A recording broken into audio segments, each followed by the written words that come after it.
Hello दोस्तों, आप सभी का the logical Indian YouTube channel में बहुत बहुत स्वागत है। मैं हूं एडवोकेट पंकज कुमार त्रिपाठी, लखनऊ से। दोस्तों, आज की वीडियो में मैं ऐतिहासिक और वर्तमान के आधार पर एक ऐसे विषय पर चर्चा करने जा रहा हूं जो अब तक बिल्कुल अछूता रहा है और जिस पर चर्चा कर देने से भारत में जो जातिवादी राजनीति चल रही है, इसके चलने का कारण क्या था और आगे आने वाले समय में इसकी दिशा किधर जाएगी, यह समझ में आ जाएगा। साथ ही यह भी समझ में आएगा कि इसे जाना किधर चाहिए। अगर नहीं रोका गया, नहीं समझा गया, नहीं जाना गया, नहीं परखा गया, नहीं बोला गया, तो जो वर्तमान में राजनीति चल रही है जाति आधारित, वो किधर चली जाएगी। इसलिए आप सभी से करबद्ध निवेदन है कि आप जब इस वीडियो को देखिए उस समय अपने को अपनी जाति से बाहर रखकर देखिए, क्योंकि आपके हाथ में नहीं था कि आप किस जात में पैदा होंगे।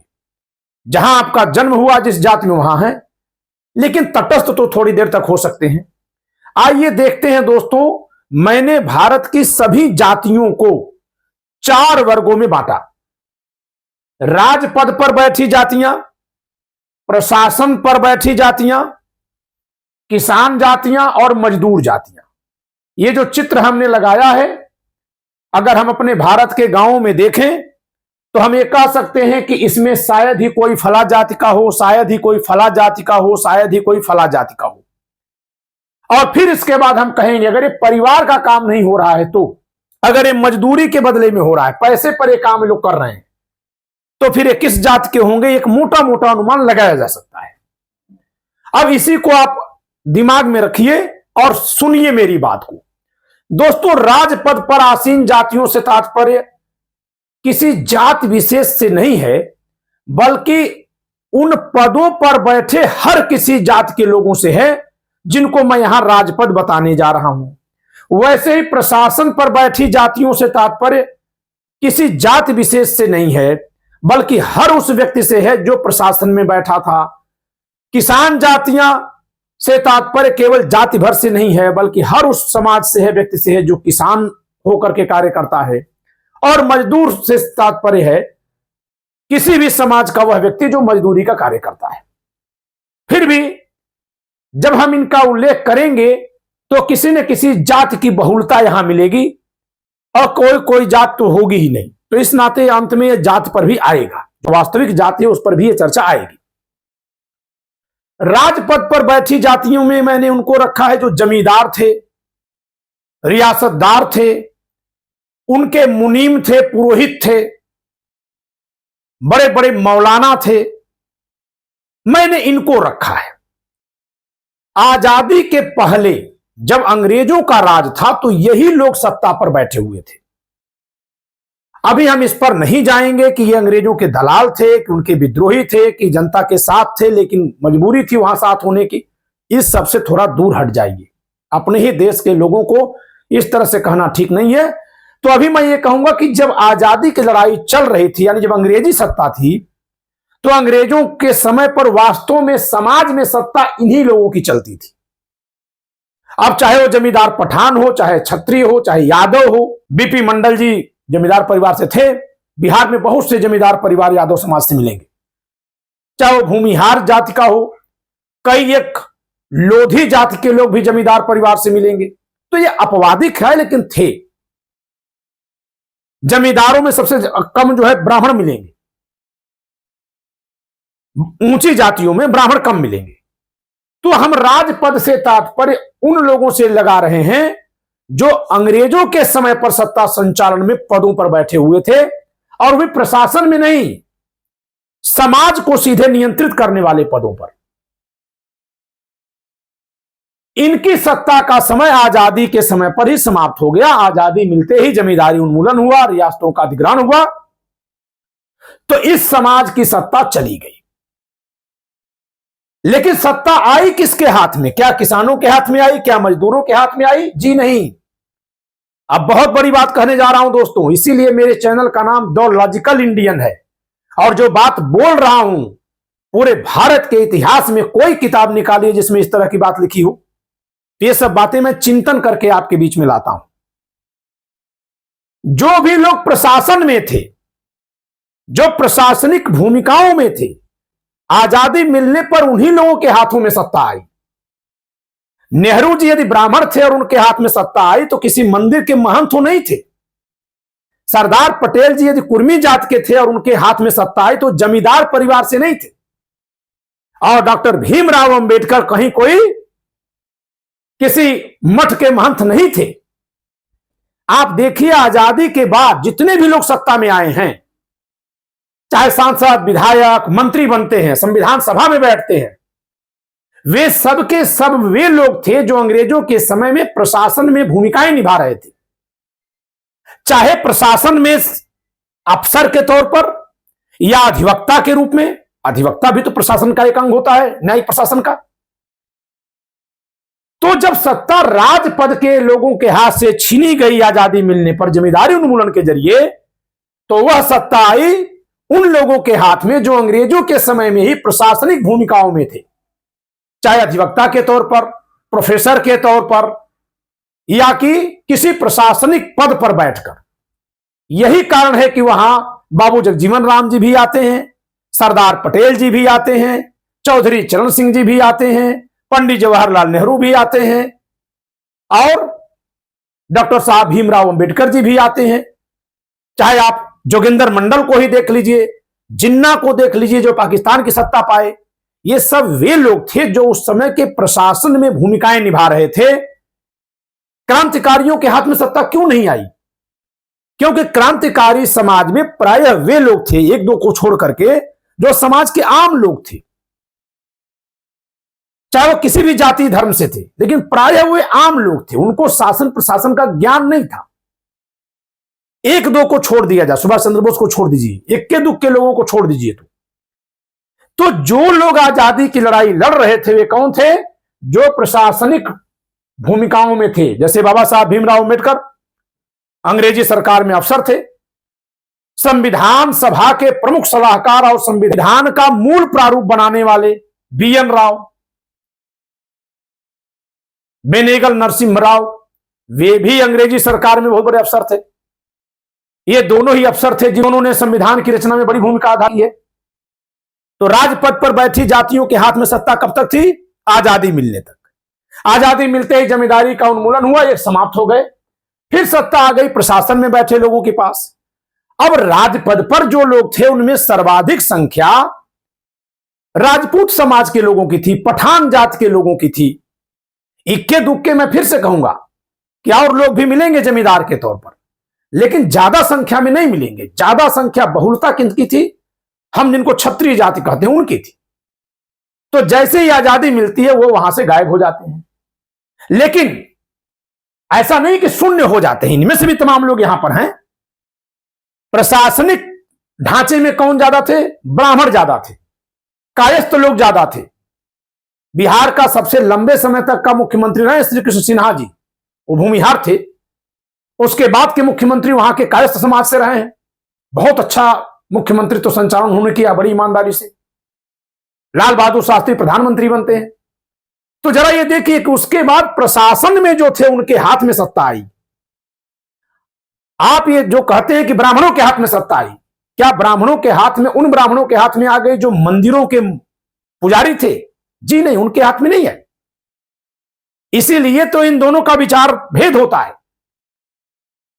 ये कहते हैं कि इन्होंने हमारे धर्म में हमला कर दिया, हस्तक्षेप किया।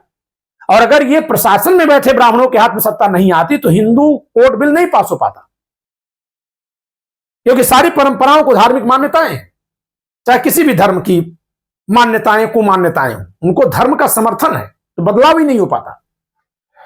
यह सत्ता कब तक चली? 1990 तक। क्या 1990 तक वही लोग थे जो प्रशासन में थे? जी नहीं, शुरुआती दौर में वे लोग थे जो प्रशासनिक क्षमताओं से लैस थे, जो योग्यता रखते थे। बाद में उनके बेटे बेटियां, सबके बेटे बेटियां राजनीति में आए। फिर इसके बाद उनके चाटुकार लोग भी आ गए, और इस तरह से यह सत्ता 1990 के आसपास तक चली। 1990 से पहले से ही, बहुत पहले से ही किसान जातियों का आंदोलन शुरू हो गया था। क्योंकि भारत एक कृषि प्रधान देश है और गांव में किसान बहुत मजबूत होता है।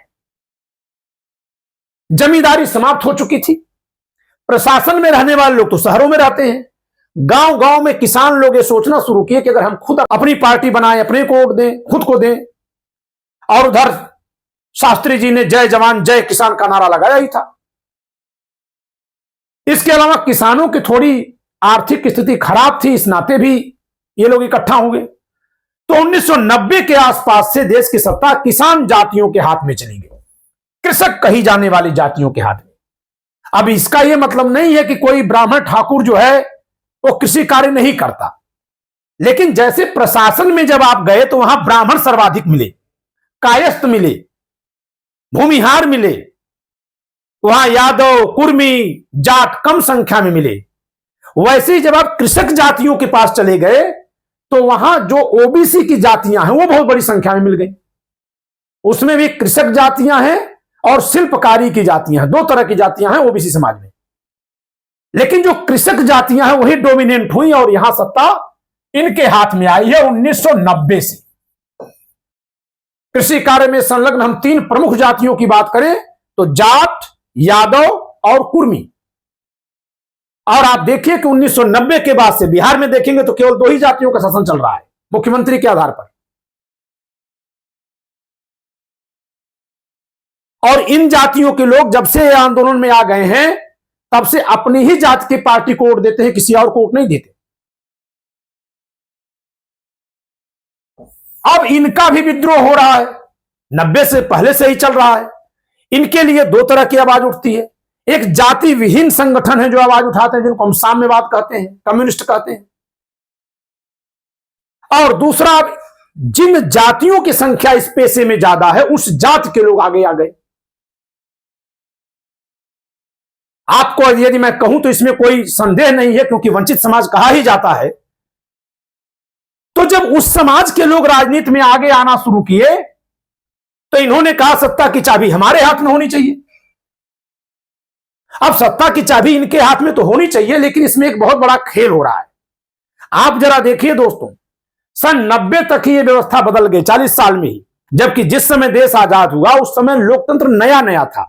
लोग जानते ही नहीं थे कि चुनाव लड़ना कैसे है, लोगों को प्रभावित कैसे करना है। लेकिन 90 के बाद से इतना आधुनिकीकरण होने के बावजूद भी 35 वर्षों से यदि राजनीति एक जगह स्थिर हो गई है तो उसके पीछे कुछ और भी कारण है। कारण क्या है कि इनकी तो बात ही छोड़ दीजिए, लेकिन जो लोग प्रशासन में थे, जब बाद में फिर जातीय आधार पर इनका चिन्हीकरण हो गया, तो जिन जातियों के लोग बहुसंख्यक हैं प्रशासन में थे अंग्रेजों के समय पर और बाद में सत्ता उन्हीं के हाथ में गई, आबादी उनकी कम है। ये बमुश्किल 15 से 20% हम मान लेते हैं, बहुत बढ़ा दें तो 20%। तो जब इनका विरोध इन जातियों ने किया तो इनकी आबादी जो है 40 से 55%। 40 में क्यों जोड़ रहा हूं, क्योंकि बहुत सी ऐसी जातियां जो कृषक जाति में नहीं आती लेकिन ओबीसी कैटेगरी में है। तो जब इस समाज को लामबंद किया गया और ये इनके खिलाफ बिगुल फूंका तो ये सत्ता में आ गया, तत्काल आ गया। और उस समय इनका साथ इस समाज के लोगों ने भी दिया, तो इसलिए सत्ता में आ गया। लेकिन अब इनसे होते हुए यहां और इनसे होते हुए सत्ता यहां गई, अब इनके हाथ से यहां लाने में क्या दिक्कत है? इस समाज की संख्या 20 से 30% है, 20 से 30%। तो क्योंकि ये 40 से 60% के आसपास है, इस नाते लोकतांत्रिक प्रक्रिया से इनको हटाना अब मुश्किल हो रहा है। और लोकतंत्र की प्रक्रिया में चुनाव ही एक माध्यम है जिससे आप हटा सकते हैं। यही कारण है कि सन 90 से चाहे जातिवादी राजनीति हो और चाहे धर्मवादी राजनीति हो, जातीय गोलबंदी हो या धार्मिक ध्रुवीकरण हो, हिंदुत्व के नाम पर, दोनों में ही सत्ता में कौन बैठ रहे हैं? जो आमतौर पर किसान जाति के समाज के लोग कहे जाते हैं वही लोग बैठ रहे हैं। अब वो इनको सत्ता पास नहीं कर रहे हैं तो फिर ये कहां खड़े हैं? यहां दो तरह के लोग हैं। एक वे हैं जो चाहते हैं कि ये खुद हुक्मरान बने, पार्टियां बनाकर खड़े हो रहे हैं। दूसरे वे हैं जो या तो इनके पीछे खड़े हो जा रहे हैं और या फिर जो धार्मिक ध्रुवीकरण की राजनीति चल रही है, जिसमें अब यहां के लोग चले गए, ये दोनों लोग वहां खड़े हो जा रहे हैं। तो ये तीन हिस्से में बंट रहे हैं। लेकिन ये सत्ता में कब आएंगे? जब या तो ये सब लोग इनको अपने से आगे रखें। क्या ये लोग इनको अपने से आगे रखेंगे? नहीं रखेंगे। वोट बैंक बनाने की राजनीति चल रही है। वोट बैंक बनाने की राजनीति कैसे चल रही है? मैं फिर से इस चित्र को दिखाकर पूछ रहा हूं। पीडीए का नारा है, और पीडीए का नारा मैं केवल अखिलेश यादव जी तक सीमित नहीं कर रहा हूं, कोई नारा भी नहीं हो, शब्द है पिछड़ा, दलित, अल्पसंख्यक। जरा बताइए कि इस चित्र में पिछड़े समाज के लोग होंगे या दलित समाज के लोग होंगे? तो जब पिछड़ा और दलित अलग अलग हैं, उनका सामाजिक आर्थिक स्तर अलग अलग है, और उसमें दलित समाज तुलनात्मक रूप से औसत एवरेज नीचे है, पीछे है, तो सत्ता अब इनको क्यों न दी जाए? अब इनको कुर्सी पर बैठाया जाए, जिम्मेदारी दी जाए, और ये अपने लिए और सबके लिए काम करें। अगर इनको हम केवल वोट के तौर पर इस्तेमाल करने के लिए इनके जैसा दिखा रहे हैं, केवल इन लोगों को निशाने पर रख करके इनको अपने साथ ले रहे हैं, पीडीए में क्या है? इनको निशाने पर रखा जाएगा, इनको वोट बैंक बनाया जाएगा, अपने कुर्सी पर बैठा जाएगा। तो जब ये प्रयास किया जाएगा, तो ये तो 35 साल से हो रहा है। यदि इसमें ईमानदारी होती या कि यह कार्य करने लायक होता फार्मूला, तो अब तक तो इनकी बड़ी तरक्की हो जाती। इनकी तरक्की क्यों नहीं हो पा रही है? इसलिए अब भारत में सत्ता का चौथा चरण शुरू होना चाहिए, और चौथे चरण में उन जातियों में सत्ता दी जानी चाहिए जिन जातियों को आमतौर पर हम मजदूर जातियों के तौर पर जानते हैं, जो श्रमिक जातियां कही जाती हैं। फिर से मैं कह दे रहा हूं कि उनमें से भी तमाम मंत्री होंगे, आईएएस होंगे, सांसद होंगे, कुछ न्यायाधीश होंगे, लेकिन आमतौर पर उन जातियों की बात मैं कर रहा हूं जिनका पेशा मजदूरी करने का रहा है। अब उस समाज तक सत्ता देने का समय आ गया है। लेकिन ये सत्ता इनके तक जाएगी कैसे? कौन है जो बीच में अवरोधक बन जा रहा है? दरअसल देखिए दोस्तों, इनकी तुलना में इनकी संख्या अधिक थी। इनकी तुलना में इनकी संख्या अधिक थी, इनकी तुलना में इनकी संख्या अधिक है, लेकिन इनकी तुलना में इनकी संख्या कम है, आधे के बराबर है। और यही कारण है कि अब सत्ता यहां पे स्थिर हो गई है, यहां से नीचे नहीं जा रही है। आप उत्तर प्रदेश में एक कार्यकाल पूरा और 3 कार्यकाल 6-6 महीने के, यानी 5 1 6 और आधा 6.5 साल का कार्यकाल छोड़ दीजिए, तो पूरे भारत में कभी भी इस समाज की पार्टी के पास सत्ता नहीं जा पाई है। और सत्ता चली गई तो उसका हश्र यह हो गया कि शेष अगले चुनाव में उस पार्टी को 0 पे कर दिया गया है। कौन कर रहा है? समाज कर रहा है। किसी व्यक्ति विशेष का नाम मत लीजिएगा, किसी का दोष नहीं, समाज कर रहा है। समाज क्यों किया होगा? क्योंकि समाज में तरस और जलन दोनों की भावनाएं होती हैं। संभव था कि जब तक वो समाज कमजोर था तब तक तो तरस थी, उठाएंगे, लेकिन जैसे ही उठता हुआ दिख गया तो अच्छा ये भी यहां हो गया। अब बताते हैं ये भी हुआ होगा, हो सकता है हो। लेकिन लोकतंत्र के लिए जरूरी है कि जैसे सत्ता आजादी के पहले यहां, आजादी के बाद यहां और उसके बाद यहां तक गई है, अब सत्ता को यहां अंतरित किया जाए, यहां जाने दिया जाए। और इसके लिए जरूरी है कि चाहे इस समाज के लोग हों, चाहे इस समाज के लोग हों, चाहे इस समाज के लोग हों, ये तो खैर ऐतिहासिक हो चुके हैं, लेकिन फिर भी समाज तो है, तो पद ऐतिहासिक हो चुका, समाज तो है। तो ये सब लोग मिलकर के अब इनके नेतृत्व में काम करें। और इस समाज के नेताओं से मेरा अनुरोध है कि आप भी जब राजनीति करिए तो केवल अपनी जाति का वोट बटोरने वाली मत करिए। इससे आप थोड़े बहुत क्या कर लेंगे, गठबंधन में कहीं शामिल हो लेंगे, या फिर आप क्या कर लेंगे, कहीं बार्गेनिंग कर लेंगे, या फिर वोट कटवा बन जाएंगे, किसी को हराने के लिए काम आएंगे, लेकिन सत्ता में कभी नहीं पहुंच पाएंगे, क्योंकि लोकतंत्र वोट का खेल है। तो आप जब राजनीति करिए तो आप बड़े कैनवस पर करिए। जैसे लोग कह रहे हैं जात जनगणना, तो जात जनगणना से क्या होगा? आप कह रहे हैं रिप्रेजेंटेशन मिलेगा, किसमें मिलेगा? आप कह रहे हैं कि प्राइवेट कंपनियों में मिलेगा। कौन कानून बनाएगा? मैं कल की वीडियो से फिर दोहरा दे रहा हूं, अब तक जितने सांसद, विधायक, आईएएस, आईपीएस, पीसीएस बन चुके हैं, प्राइवेट कंपनियां, प्राइवेट स्कूल, प्राइवेट एंटरप्रेन्योरशिप में वो सब लोग शामिल हैं और वे लोग भारत की राजनीति को प्रभावित करते हैं। आप जब उन लोगों पर थोपेंगे कि वो बना दें तो भले वोट ले लेंगे लेकिन कानून नहीं बनाएंगे। लेकिन अगर आप ये नारा लगा दें कि गरीबों के लिए कानून बने तो फिर सभी समाज में अब गरीब होंगे और सभी गरीब एक साथ आएंगे और प्लस इस पूरे समाज का वोट आपके पास होगा। तो मतलब कोई ना कोई एक ऐसा उपाय निकालिए कि ज्यादा से ज्यादा संख्या में लोग आपको वोट दें और इस वोट को पाने के लिए आपको इस 20-30 से बढ़ करके इसको 50-52 तक ले जाना पड़ेगा और ये आप नहीं कर रहे हैं। जब ये करेंगे तब सत्ता यहां जाएगी। इन लोगों ने जब किसान आंदोलन चलाए तो किसान मजदूर संगठन बनाए। नेतृत्व किसके हाथ में रहा? किसानों के हाथ में। मजदूर कौन थे? सपोर्टर थे, वोटर थे। अब अगर आप मजदूर किसान संगठन बना भी लेंगे तो किसान मजदूरों को वोट नहीं देगा। जो लोग भी गांव गिराव के मेरी वीडियो देख रहे होंगे, सुन रहे होंगे, वो जरा बता दें कि गांव में किसान बड़ा है कि मजदूर बड़ा है, दोनों में कितना ऊंचा नीचा का अंतर है, जात चाहे कोई भी हो। तो किसान मजदूर संगठन जब किसान बनाया तब तो मजदूरों ने उसको वोट दे दिया, लेकिन जब मजदूर संगठन बनाएगा तो किसान उसको वोट नहीं देगा और उनकी संख्या बहुतायत में है। तो आपको कोई ऐसा राजनीतिक तरीका खोजना होगा कि आपको बहुमत मिले और आप सत्ता में आ सके। समय आ गया है कि भारत की राजनीति को अब आगे चलते हुए यहां तक पहुंचाया जाए, सत्ता अब इनके हाथों में दी जाए, जिससे कि पूरा समाज एक बार ऊपर तक आने का अवसर पा सके। अन्यथा भारत की राजनीति यदि लोकतंत्र से ऐसे ही चलती रही जैसे आज चल रही है तो यही सत्ता हमेशा बनी रहेगी।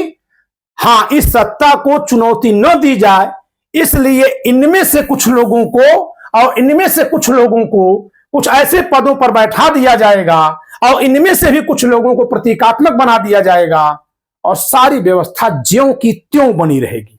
यदि सारी व्यवस्था ज्यों की त्यों बना दी जाए तो कौन फायदे में होगा? ये पद तो वापस आने नहीं है, तो ये अपने दम पर जैसे जिंदगी जी रहे हैं, पूर्वजों की संपत्ति पर, वैसे इनको जीना है। इनमें से केवल कुछ लोग ही सुप्रीम कोर्ट, हाई कोर्ट के जज बनेंगे, सब तो बन नहीं जाएंगे। ये लोगों को लगता है कि फला जात के लोग बैठे हैं, फला जात के नहीं है, फला परिवार के लोग हैं। इस आधार पर मैं कह दूं तो भारत की सभी पार्टियों के प्रमुख तो ओबीसी लोग हैं। इस समय ब्राह्मणों के नेतृत्व वाले कितनी पार्टियां गिनिए, एक ममता बनर्जी की पार्टी को छोड़ दिए तो कोई नहीं मिलेगी। तो ये कौन सी गणना है? वो कुछ परिवारों की पार्टियां हैं। ममता बनर्जी ब्राह्मण है, इस नाते सभी ब्राह्मणों का प्रतिनिधित्व नहीं करती हैं। उनके बाद उनका भतीजा बनेगा, मायावती जी के बाद उनका भतीजा, मुलायम सिंह जी के बाद उनका पुत्र, तो इंदिरा जी के बाद उनका पुत्र। तो ये तो परिवार में जा रही चीजें ना, उस समाज को क्या मिल रहा है? तो इसलिए कुछ लोगों को रख दिया जाएगा, कहा जाएगा तुम कॉलेजियम से अपने बेटों को बनाओ और हम दल बदल कानून से अपने बेटे को अध्यक्ष बनाते रहेंगे। न तुम हमारे पर सवाल करना, न हम तुम्हारे पर सवाल करेंगे। और इस तरह से राजनीति की दिशा जो दिख रही है स्वाभाविक, वो रूढ़ हो जाने वाली है, वो सही नहीं है। जहां कहीं कोई सटीक बदलाव होने की उम्मीद नहीं दिख रही है।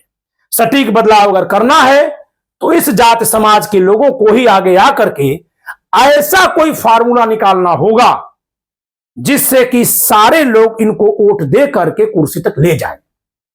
अगर ये भी इनकी रणनीति पर चलते रहे कि हम भी अपना जातीय संगठन बनाकर सत्ता में आ जाएंगे, तो ध्यान देना, इस समाज को यह समाज भी स्वीकार करता है आसानी से और इधर से भी स्वीकारोक्ति मिलती है। लेकिन जब यहां पहुंच जाते हैं तो ये तो कभी नहीं नीचे आएगा।